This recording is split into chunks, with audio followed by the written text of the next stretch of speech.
Oke. Selamat siang dan salam sejahtera buat, kalian semuanya. Gimana hari ini, sehat semuanya? Alhamdulillah sehat, Bu. Sudah makan siang? Alhamdulillah sudah makan siang, Bu. Oke. Biasanya habis makan mengantuk ya? Oke, mudah-mudahan nanti saat kita kuliah jangan sampai ada yang mengantuk ya. Oke, kita akan bahas hari ini, mengenai asuhan pada bayi baru lahir 2 sampai 6 hari, ya. Sebelum kita akan bahas materi tersebut, Ibu, akan bertanya mengenai materi minggu yang lalu, ya. Minggu yang lalu ada yang ingat nggak kita bahas tentang apa?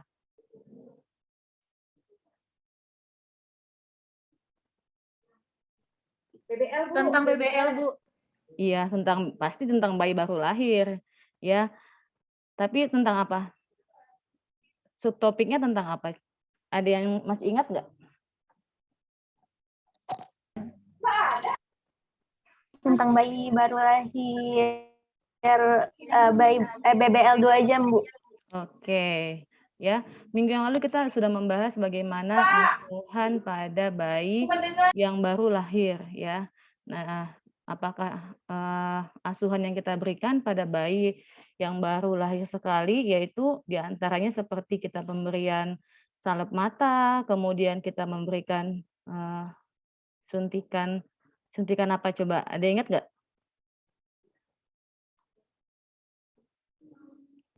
Suntikan vitamin K. Vitamin K, betul sekali. Ya, ada ingat nggak apa sih tujuan dari suntikan vitamin K? Untuk mencegah perdarahan pada otak, Bu. Iya, betul sekali ya. Akhirnya masih diingat juga ya pelajaran yang lalu ya. Mudah-mudahan jangan sampai ada lagi yang kelupaan. Jadi jangan pakai peribahasa yang lalu biarlah berlalu, tapi harus tetap ingat apa yang dipelajari dari minggu yang lalu. Karena kan pelajaran sekarang berkesinambungan. Oke, kita akan membahas tentang asuhan pada bayi baru lahir 2 sampai 6 hari. Materinya sudah Ibu kirimkan ya di Classroom. Nanti kalian boleh, sudah baca pastinya ya, karena Ibu sudah kirimkan minggu yang lalu. Nanti, misalkan ada yang ingin mau ditanyakan, boleh bertanya langsung atau nanti Ibu pas mau bertanya, kalian boleh menanyakan kembali, ya. Baik, Bu. Baik, Bu. Oke, sebentar ya Ibu share ya.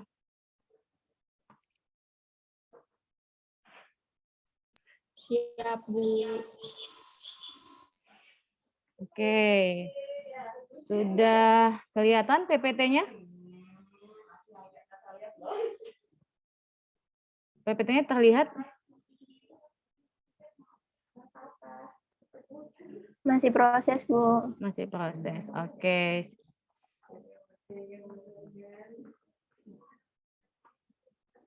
Sudah terlihat, Bu. Sudah terlihat. Oke, kita akan bahas Ya, Bu, sudah mengenai terlihat. oke, ya.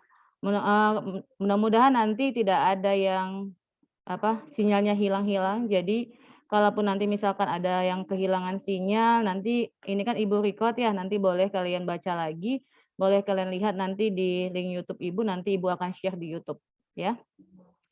Oke, kita akan bahas mengenai asuhan pada bayi usia 2 sampai 6 hari, ya.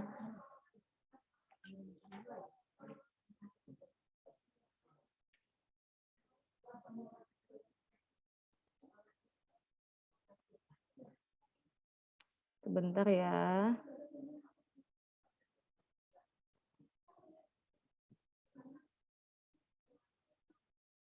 Oke.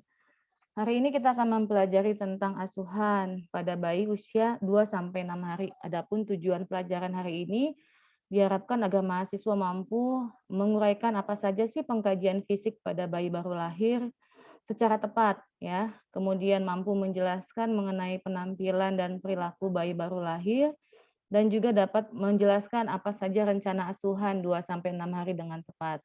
Ya, untuk, link materinya yang sudah Ibu, berikan di Classroom, nanti juga kalian bisa, dapatkan di link Classroom yang Ibu sudah tambahkan di PPT ini, ya.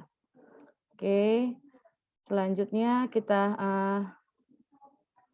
adapun sumber pustaka atau referensi yang Ibu gunakan selama materi ini yaitu dari Saifuddin Abdul Bari tahun 2014 atau juga dari Ruqyah Ayyeyeh dan Lia Yulianti. Ibu juga menggunakan buku JPNKR tahun 2016, buku Varney dan juga buku Depkes ya. Buku ini nanti boleh kalian cari supaya nanti menambah referensi mengenai topik kita hari ini. Siap, Bu. Siap, Bu. Ada yang sudah punya buku ini? Belum, Bu. Belum ya. Oke, mudah-mudahan nanti kalian ke depannya minimal memiliki buku acuan ini karena buku-buku ini yang kita pakai pada materi di asuhan kebidanan neonatus ya. Oke. Oke, topik yang pertama kita akan membahas mengenai pengkajian fisik bayi baru lahir ya. Pada saat bayi lahir seorang tenaga kesehatan khususnya bidan akan melakukan pemeriksaan awal. Apa sih tujuannya? Untuk mengetahui apakah bayi itu dalam keadaan normal atau sehat dan untuk mengetahui apakah ada kelainan fisik serta untuk mengetahui adanya refleks. Refleks di sini adalah refleks yang terjadi pada usia bayi sampai dari 48 jam. Jadi untuk kita mengetahui bahwa si bayi ini refleks yang dimilikinya adalah bagus. Gitu. Yang kedua, tujuannya apalagi untuk mengetahui bahwa kondisi bayi itu dalam keadaan yang stabil. Ya, biasanya akan dilakukan pemeriksaan fisik lengkap pada 6 jam setelah bayi lahir atau dalam keadaan suhu tubuhnya dalam kondisi yang stabil. Oke. Selain itu apalagi sih tujuan kita melakukan pemeriksaan fisik? Biasanya untuk menjaga agar bayi tidak mengalami hipotermi.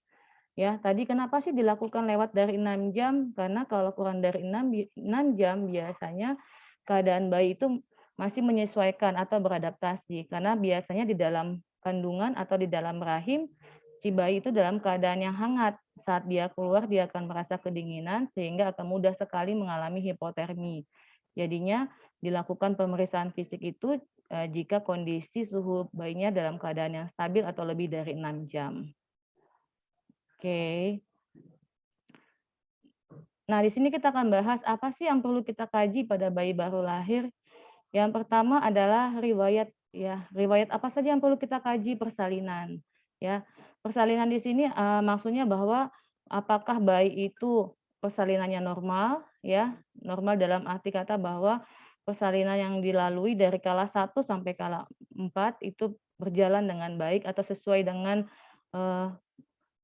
yang normal, jadi tidak ada komplikasi ya. Contohnya seperti bahu macet atau misalkan ada mengalami ketuban pecah dini atau ketubannya berwarna hijau. Jadi kita harus mengetahui riwayat persalinan dan juga bagaimana keadaan neonatal si bayi pada saat dia lahir. Apakah bayinya mengalami asfiksia ya atau misalkan bayinya itu lahir dalam keadaan yang biru, tidak menangis atau dia merintih, itu harus kita ketahui pada saat kita mengkaji awal bayi baru lahir.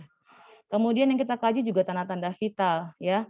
Ya diantaranya seperti denyut jantung ya, di mana denyut jantung normal pada bayi itu 120 sampai 160. Kemudian suhu normal bayi yaitu 36,5 sampai 37,5. Kemudian yang kita ketahui adalah nafasnya bayi harus kita perhitungkan ya. Jangan sampai nanti nafasnya itu terlalu cepat atau terlalu lambat ya. Kemudian apalagi yang perlu kita kaji yaitu keadaan umum di mana kita kaji dari kepala ya, badan, ekstremitas kaki dan tangan, tonus otot dan aktivitas, warna kulit dan bibir serta tangisan bayi. Nanti ini kita akan bahas satu persatu biar nanti kalian ada gambaran sehingga nanti pada saat kita praktek di lab akan tahu apa yang perlu kita lakukan saat melakukan pengkajian pada bayi baru lahir. Oke, di slide berikutnya yaitu apa sih hal-hal penting yang perlu kita persiapkan dalam pemeriksaan fisik bayi baru lahir. Nah, kita harus mempersiapkan ruangan yang hangat dan bersih. Karena kita ketahui bahwa bayi baru lahir itu akan sangat mudah sekali terkena infeksi, ya.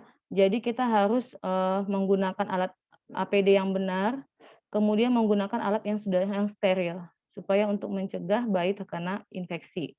Kemudian cuci tangan ya sesuai dengan prosedur, bersikap lembut pada waktu memeriksa bayi, kemudian harus bisa melakukan pemeriksaan, mendengarkan dan meraba setiap daerah pemeriksaan pada bayi, dan jika ditemukan faktor risiko, maka kita harus memberikan bantuan ya lebih lanjut.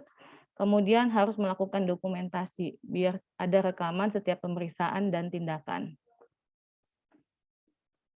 Oke. Jika dalam 24 jam bayi tidak mengalami masalah apapun, maka kita harus melakukan pemeriksaan fisik secara lengkap.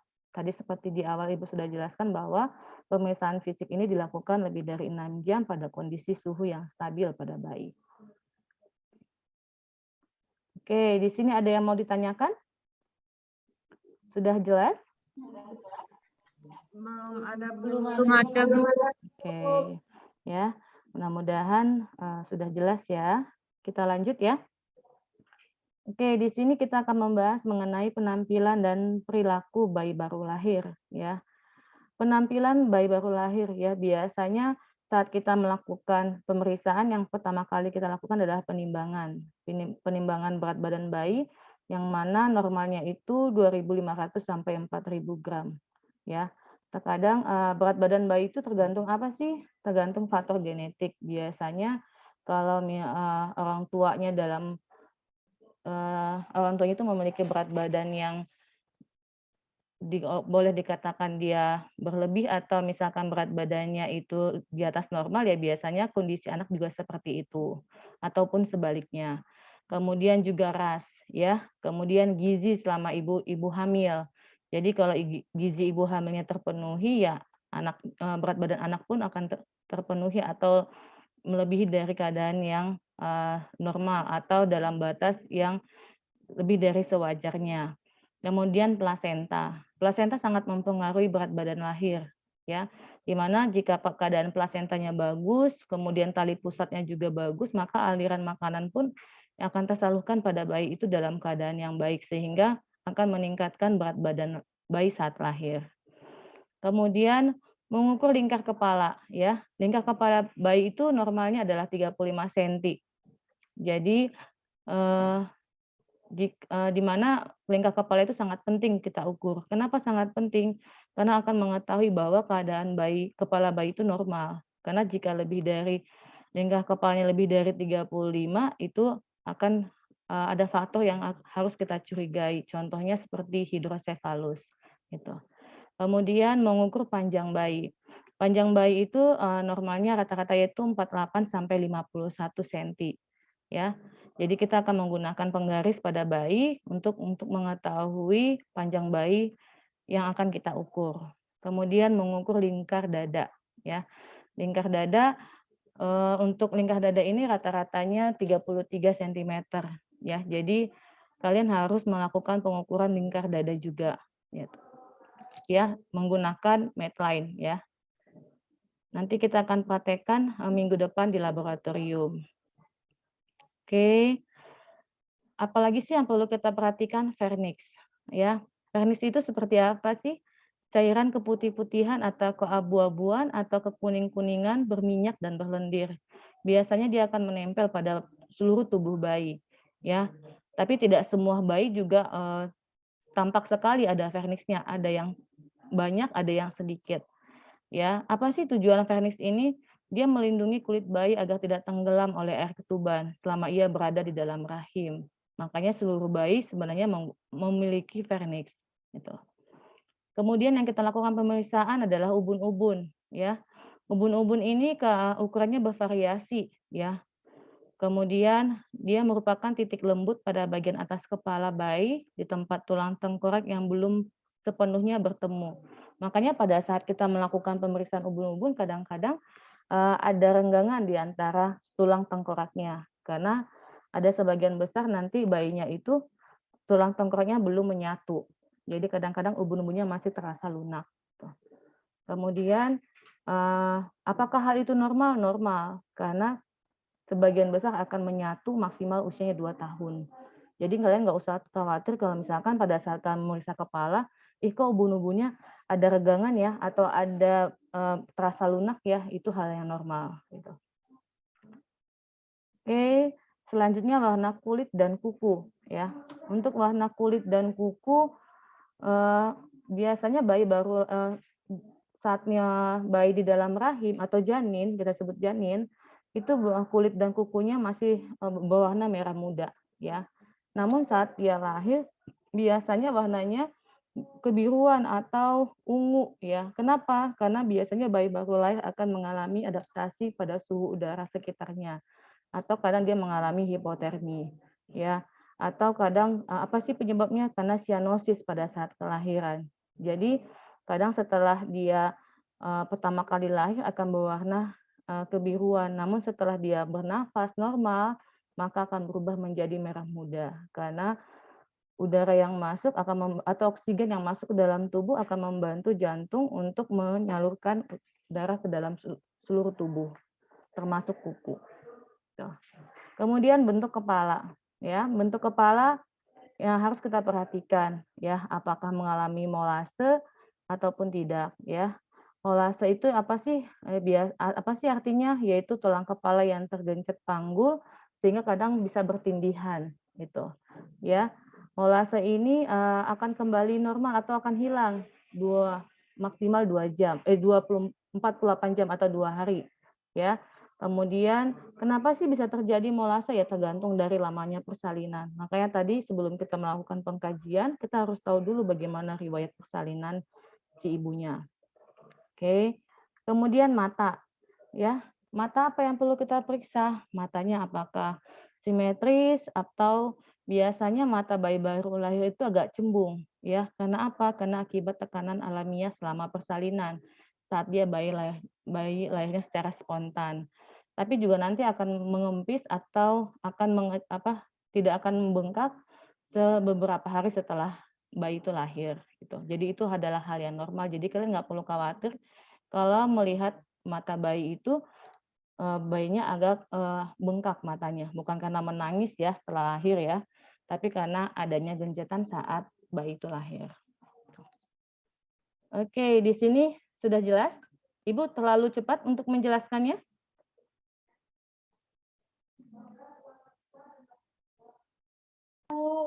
Tidak, Bu. Oke.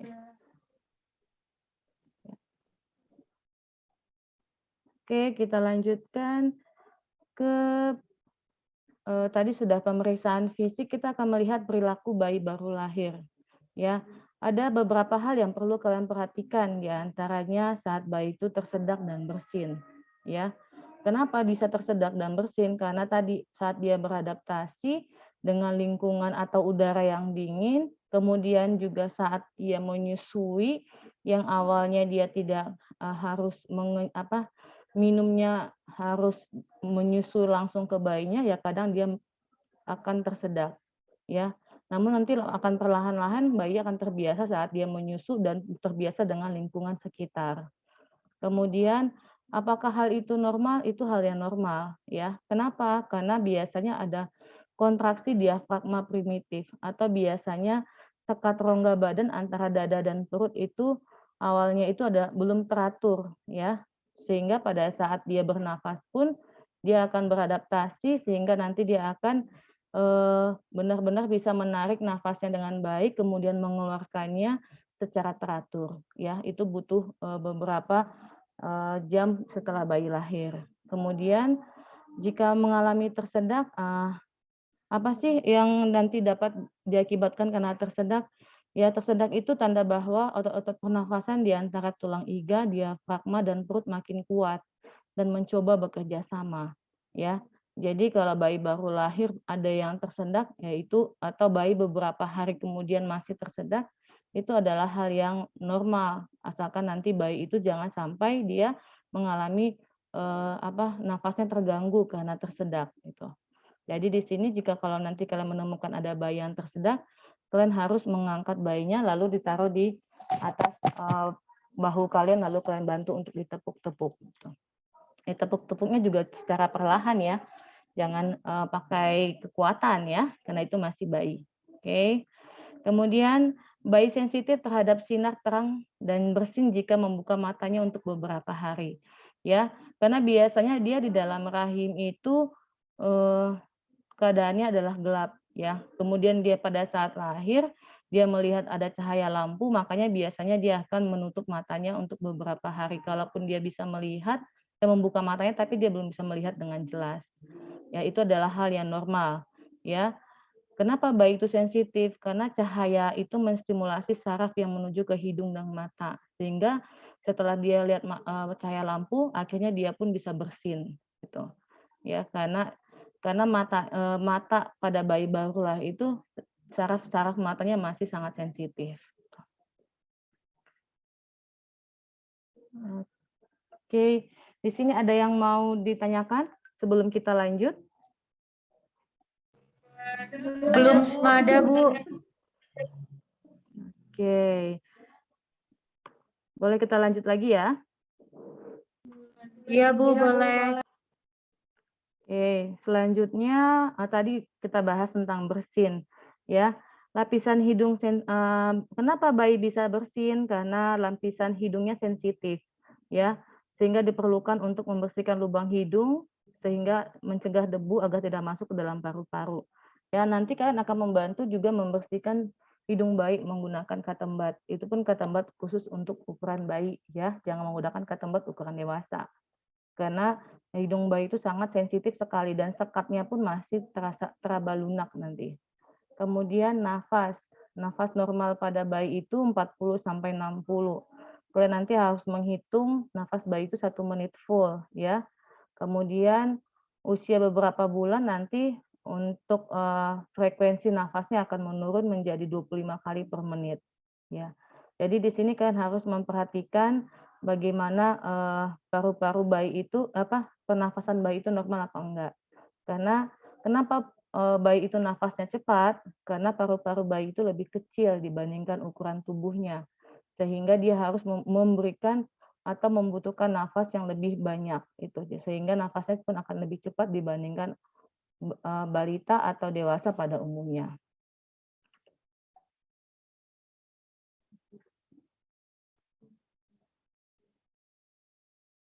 Oke. Selanjutnya adalah refleks. Nah, ini ada beberapa refleks yang akan Ibu bahas ya. Di antaranya ada refleks glabellar.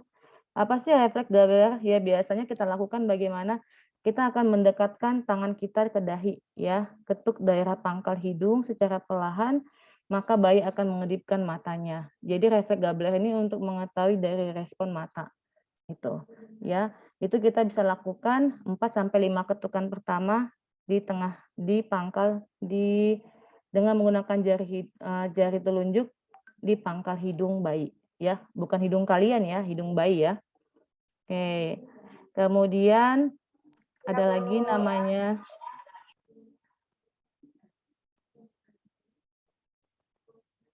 namanya refleks ishap ya.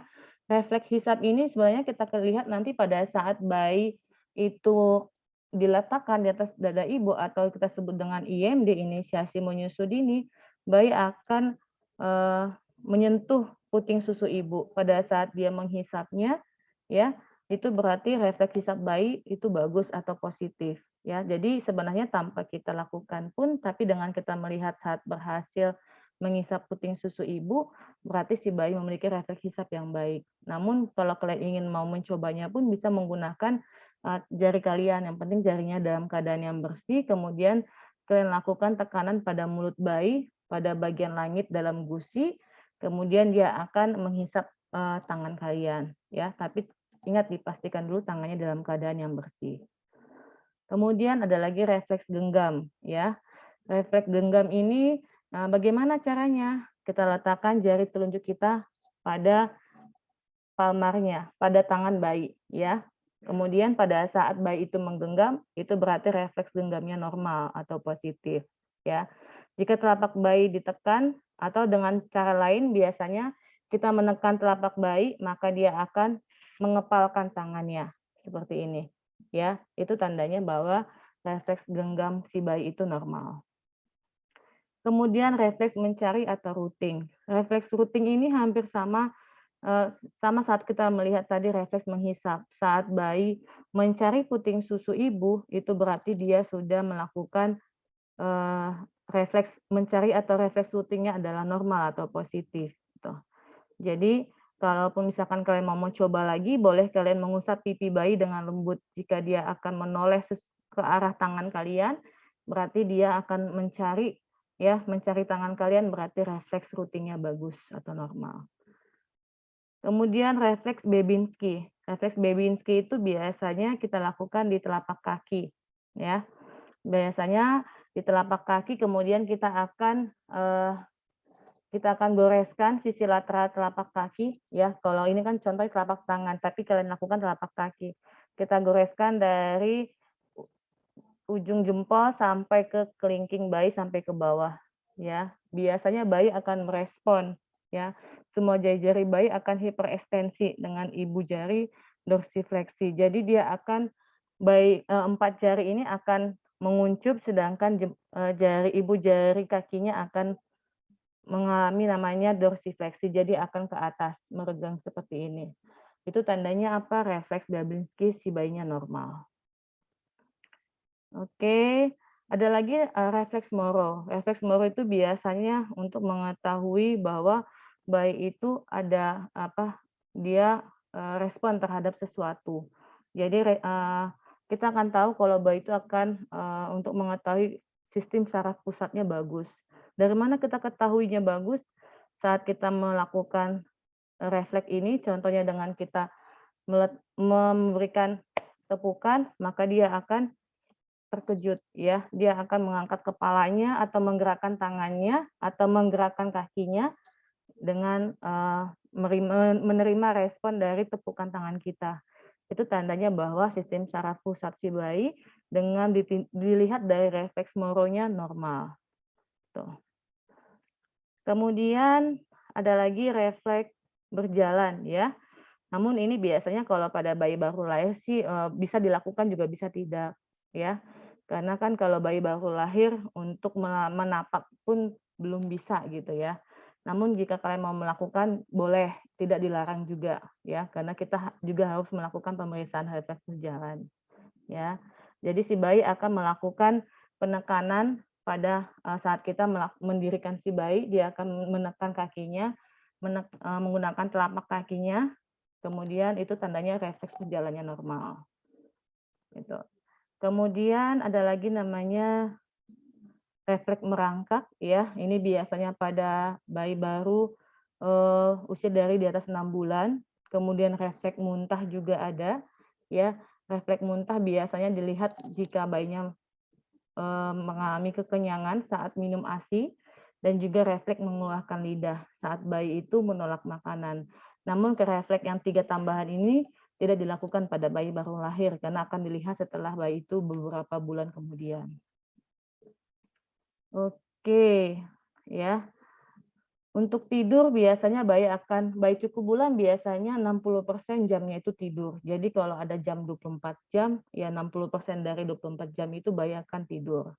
Jadi bagi ibu-ibu nanti kalian harus memberikan pendidikan kesehatan bahwa bayi itu jangan dibiarkan tidur terlalu lama. Ya, kalaupun misalkan sudah saatnya untuk disusui, bayinya harus dibangunkan. Jangan sampai nanti bayinya mengalami kekurangan asupan ASI, akhirnya bayinya bisa kuning gitu.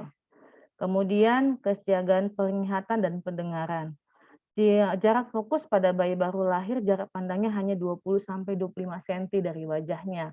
Jadi kalau kamu mendekatkan wajah kamu lebih dari 25 cm, dia tidak akan melihat dengan jelas. Itu. Ya, jadi hanya bisa melihat dengan jelas hanya maksimal 25 cm. Itu pun masih pandangannya masih kabur.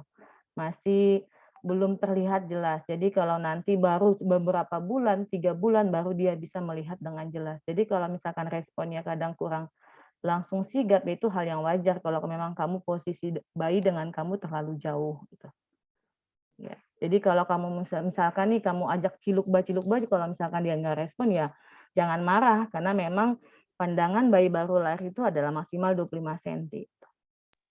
Ya, Bu. Oke. Di sini ada yang mau ditanyakan mengenai pemeriksaan fisik bayi baru lahir? Ada, Bu. Ya, silahkan.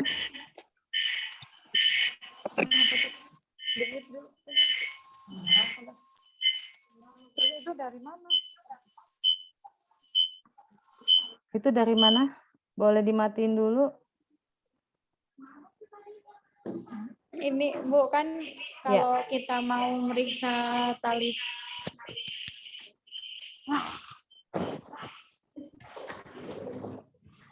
Kenapa, Sutriani? Kalau kita mau meriksa tali pusat bayi tuh, Bu. Nah, itu tuh sebaiknya kita bersihkan menggunakan kasa aja atau pakai sabun terus diusek-usek gitu, Bu, apa pakai baby oil gitu. Terima kasih, Bu. Oke.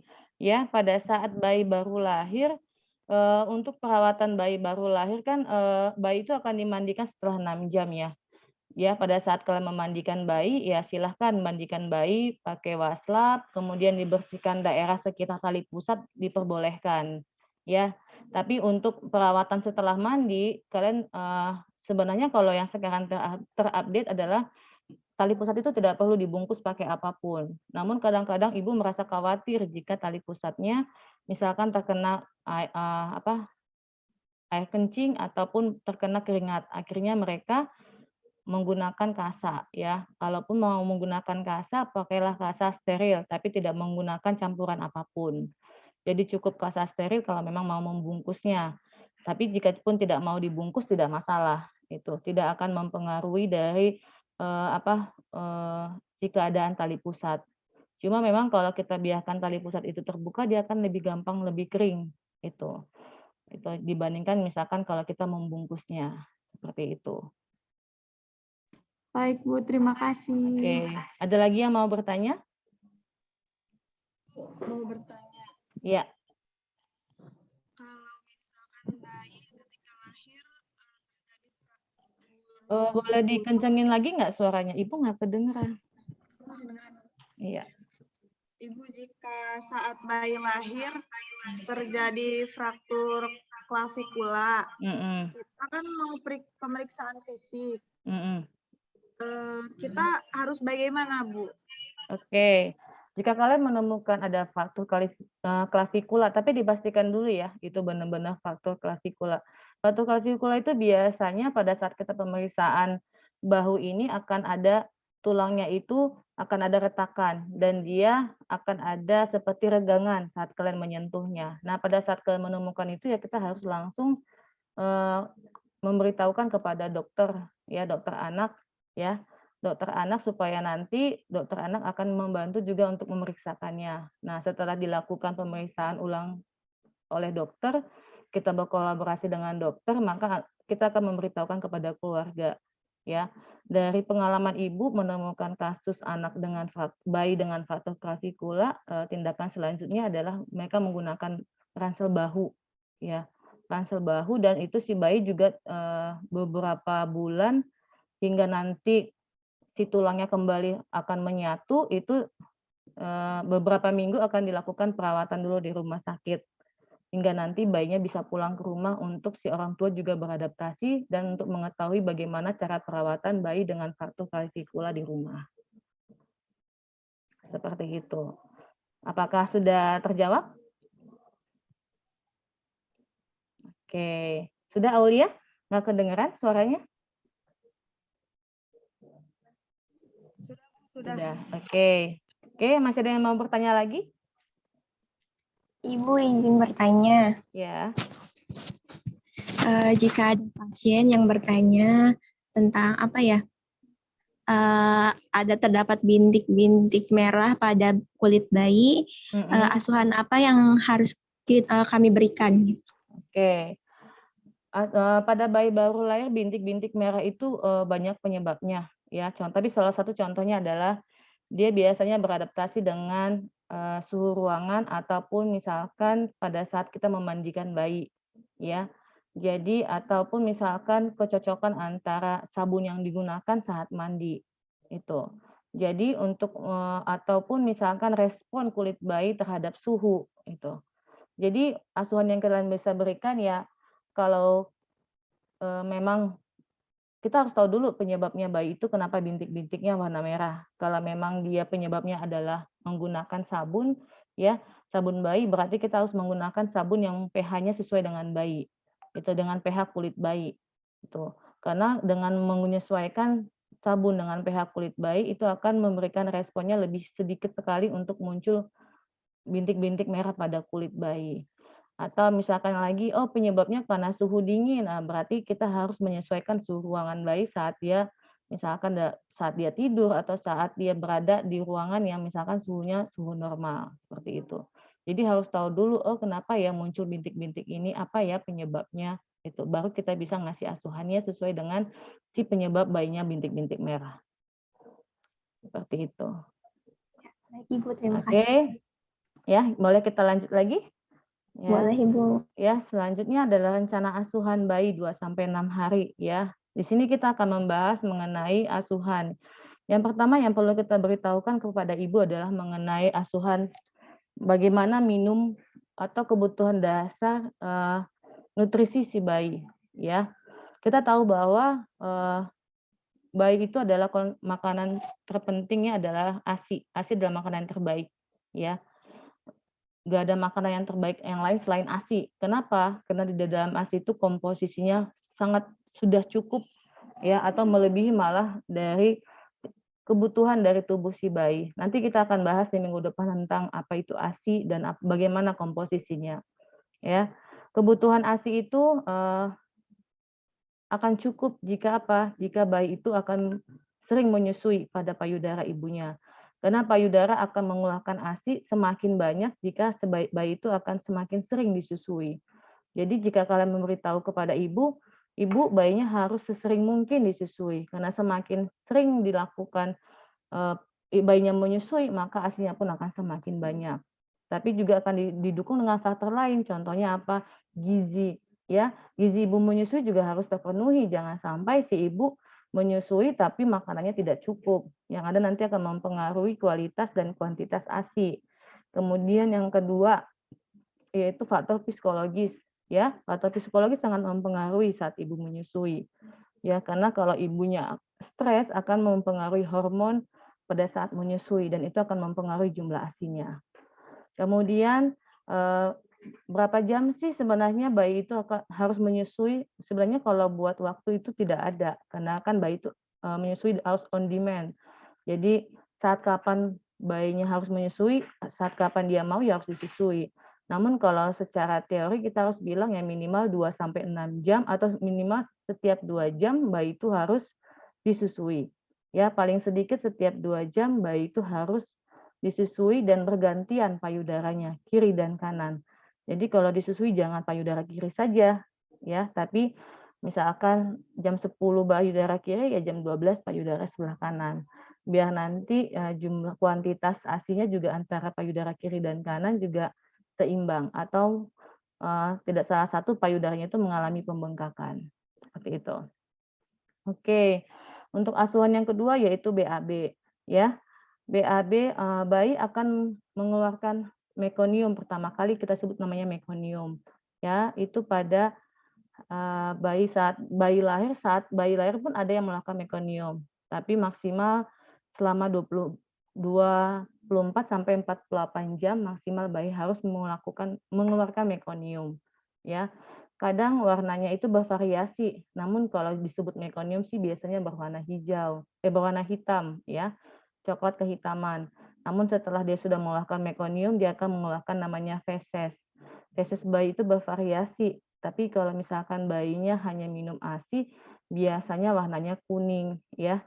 Kemudian, tapi kalau misalkan ada bayi yang dicampur dengan susu atau susu tambahan, biasanya ya warna fesesnya juga bervariasi. Itu. Normal atau tidaknya sistem pencernaan bayi akan diketahui dari warna feses. Ya, jadi kalau kalian misalkan menemukan ada warna fesesnya warnanya putih atau keabuan, berarti ada sesuatu hal yang kurang normal di dalam pencernaan si bayi. Ya, itu. Yang ketiga yaitu BAK. Pada bayi 2-6 hari biasanya bayi akan cenderung BAK 7-10 kali sehari. Jadi semakin sering sebenarnya menyusui ya semakin banyak BAK-nya. Tapi akan beda dengan perbandingan dengan bayi dengan susu tambahan. Biasanya bayi dengan susu formula BAK-nya akan lebih banyak lagi dibandingkan bayi hanya menyusui dengan ASI. Oke, yang ketiga tidur. Ada yang tahu nggak apa sih asuhan yang perlu kita beritahukan pada ibu tentang bagaimana sih tidur bayi di rumah?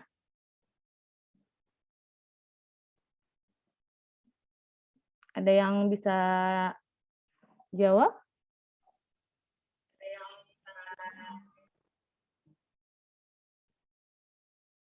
Tadi sudah Ibu singgung loh sedikit di depan. Ada yang masih ingat? Oke. Ada? Ada yang mau coba?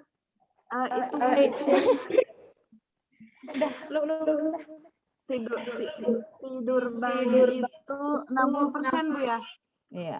60% itu ya, atau dengan kata lain benar ya jawabannya. 60% atau dari kata lainnya 16 jam itu rata-rata tidur bayi itu selama 16 jam ya. Itu sampai usia 3 bulan. Jadi bayi itu akan lebih sering tidur sampai 16 jam per hari sampai usianya 3 bulan. Kemudian pada umumnya bayi akan terbangun sampai malam hari ya, makanya biasanya kalau ibu-ibu yang menyusui ya, dia akan malam-malam sebenarnya akan terbantu jika kalau dia langsung menyusui ya. Beda dengan bayi dengan yang dibantu dengan susu formula. Karena pada malam hari bayi akan bangun untuk minum, akhirnya si ibu harus memberikan susu tambahan. Nah, di sini itu juga akan mengganggu pola tidur si ibunya. Makanya lebih enak sebenarnya, menguntungkan sekali jika bayinya langsung disusui oleh ibunya. Kemudian yang kelima yaitu kebersihan kulit ya. Tadi sudah dibahas bahwa biasanya kulit bayi itu akan timbul kemerahan ya. Namun di sini kita harus memperhatikan bagaimana kebersihan wajah ya, pantat atau bokong, tali pusat bayi. Jangan sampai nanti pada saat kita membersihkannya atau kurang bersih akan terjadi infeksi atau timbul ya ruam pada kulit. Kemudian kalau bisa sih jangan memberikan bedak yang berlebihan ya, atau kita pilih bedak yang sesuai dengan bedak pada bayi, dan juga usahakan saat kita memegang bayi yaitu harus cuci tangan, karena dari tangan ini kadang-kadang kita bisa menyebarkan infeksi pada bayi dan itu kadang menyebabkan ruam kulit pada bayi. Oke, kemudian keamanan ya. Jangan pernah meninggalkan bayi sendirian di tempat tidur ya, ataupun kita meletakkan bayi sambil tiduran di kursi ya, karena itu akan berakibat buruk atau berakibat fatal jika bayinya terjatuh gitu. Kemudian kalau bisa kita harus menghindari pemberian apapun, jadi cukup ASI saja. Kemudian apalagi sih yang perlu kita lihat keamanannya, perhatikan dari lingkungan yang orang-orang yang mengalami infeksi, apalagi zaman sekarang lagi COVID ya. Jadi kita sih anjurkan si ibunya itu, apalagi kalau bayi baru lahir ya jangan sampai ada dijenguk dulu oleh orang lain, karena kan bayi akan sangat rentan bila terkena infeksi atau kena virus. Kemudian jauhi dari lingkungan yang banyak asap ya. Kemudian harus rajin mencuci tangan. Itu keamanan yang perlu kita perhatikan pada bayi usia 2-6 hari. Oke, tanda-tanda bahaya. Tanda-tanda bahaya seperti apa sih yang perlu kita perhatikan? Yang pertama adalah pemberian ASI ya. Biasanya si ibu akan mengeluh bahwa oh ASI saya sedikit, oh bayinya malas menyusui, bayi saya tidur terus. Nah, di situ yang harus kita beritahukan kepada ibu bahwa jika bayi tidak mau menghisap atau bayi sulit menghisap atau bayinya tidur terus, mereka harus membawa ke tenaga kesehatan untuk dilakukan pemeriksaan. Kemudian apalagi sih tanda bahaya yang perlu kita beritahukan pada ibu? Bagaimana misalkan si bayi mengalami gangguan pernafasan di rumah, kemudian atau bayinya tidur menerus di rumah, kemudian atau tiba-tiba mengalami sianosis atau warna kulitnya kebiruan, dan juga bayinya itu suhunya terlalu panas atau febris atau juga terlalu dingin ya, itu harus kita beritahu kepada ibu. Jika mengalami hal-hal tersebut di rumah harus segera ke tenaga kesehatan. Oke. Kemudian ada lagi yaitu penyuluhan sebelum bayi pulang. Seorang tenaga kesehatan khususnya bidan ya harus memberikan pendidikan kesehatan kepada ibu, apa saja sih yang perlu kita beritahukan ya tentang bagaimana perawatan bayi baru lahir, imunisasi, tanda bahaya, pencegahan infeksi, perawatan tali pusat, dan menjaga kehangatan bayi. Ya, nanti kita akan bahas ini satu persatu di minggu-minggu berikutnya apa saja penyuluhan ini, dan kita akan praktekkan biar nanti kalian juga terbiasa untuk memberikan pendidikan kesehatan kepada ibu dengan bayi pada saat mau pulang dari setelah persalinan. Oke, ya untuk materi kita hari ini sudah Ibu jelaskan. Apakah ada yang mau kalian tanyakan atau yang kurang paham?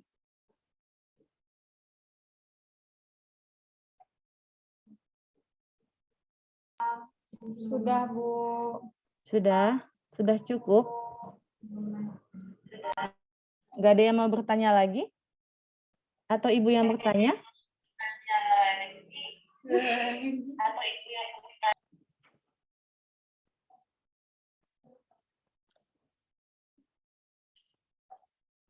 Oke, Ibu, ya. mau bertanya untuk bayi baru lahir 2-5 hari itu kulitnya kuning-kuning itu wajar apa bagaimana, Bu? Oke. Pada bayi baru lahir dia akan mengalami ada yang namanya bayi kuning ya. Ya. Bayi kuning itu juga ada yang normal, ada yang sifatnya fisiologis, ada yang patologis ya. Dikatakan dia fisiologis jika dia muncul di bawah dari 7 hari ya. Jika dia patologis lebih dari 7 hari dan dia tidak menghilang atau sifatnya permanen. Ya, yang perlu kalian ketahui, kenapa sih, apa sih penyebabnya bayinya kuning? Oh, apakah bayinya asupan nutrisinya atau ASI-nya cukup? Kemudian apakah bayinya itu dijemur setiap pagi? Ya, itu yang harus kalian ketahui dulu. Jadi pada saat kalian ibu pulang, kalian harus memberitahu bahwa si ibu harus memberikan ASI tadi ya, on demand, kemudian harus dijemur bayinya ya di bawah jam 8 selama 15 menit atau selama 30 menit, 15 menit bagian depan, 15 menit bagian belakang. Apa sih tujuannya? Supaya mencegah bayinya kuning itu. Ya, karena kenapa bisa kuning? Karena bilirubinnya itu sangat naik, ya meningkat. Kenapa bisa bilirubin meningkat? Karena bagian tubuh bayi yang bagian untuk mencerna ya itu belum sempurna, jadinya belum seperti kita pada umumnya. Jadi si bayi itu masih membutuhkan waktu untuk beberapa hari atau beberapa bulan kemudian untuk fungsi tubuhnya berfungsi dengan sempurna. Jadilah makanya dia harus membutuhkan bantuan dengan asupan ASI yang banyak dan juga butuh sinar matahari yang cukup. Seperti itu. Oke, Aulia? Sudah cukup? Bu, sudah. Oke. Sudah Masih ada jelas, yang Bu. ingin bertanya lagi?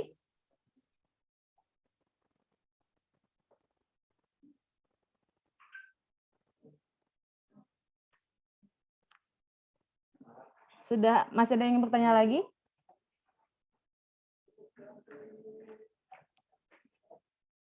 Oke, ya. Tidak, Bu, cukup. Sudah cukup ya. Oke. Ya, untuk materi di Zoom, untuk kita materi yang sudah Ibu jelaskan, materinya sudah Ibu kasih di Classroom. Kalau memang nanti masih ada yang mau bertanya lagi atau misalkan ada yang masih bingung setelah membaca di buku yang tadi atau referensi yang Ibu berikan, boleh kita diskusi kembali di Classroom ya. Kemudian jangan lupa untuk membaca materi di minggu berikutnya ya. Minggu depan kita akan membahas tentang apa asuhan bayi baru lahir ya pada usia 6 sampai 28 hari ya. Jadi jangan sampai saat kita kuliah kalian belum membaca materinya ya. Kemudian minggu depan sebelum kita bahas materinya akan presentasi kelompok 1 ya tentang materi tersebut.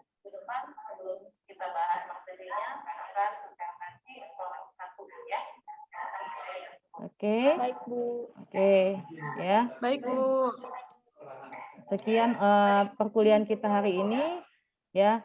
Kalau memang tadi masih ada yang kurang jelas, nanti kita bahas lagi di classroom, kita diskusi. Atau misalkan sinyalnya ada yang putus-putus, nanti Ibu akan share perkuliahan kita hari ini di YouTube. Ya, silahkan kalian buka YouTube-nya, ya. Dan semoga pelajaran hari ini bermanfaat buat kalian dan jangan lupa terus belajar. Oke? Terima kasih atas perhatiannya, terima kasih atas perhatiannya. Selamat sore. Selamat sore, Bu. Boleh Terima live ya, kasih Nak? banyak. Selamat sore.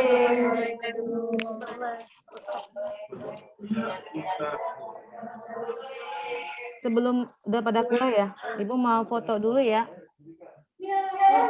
Jangan pada keluar, mau foto. Ya, udah keluar.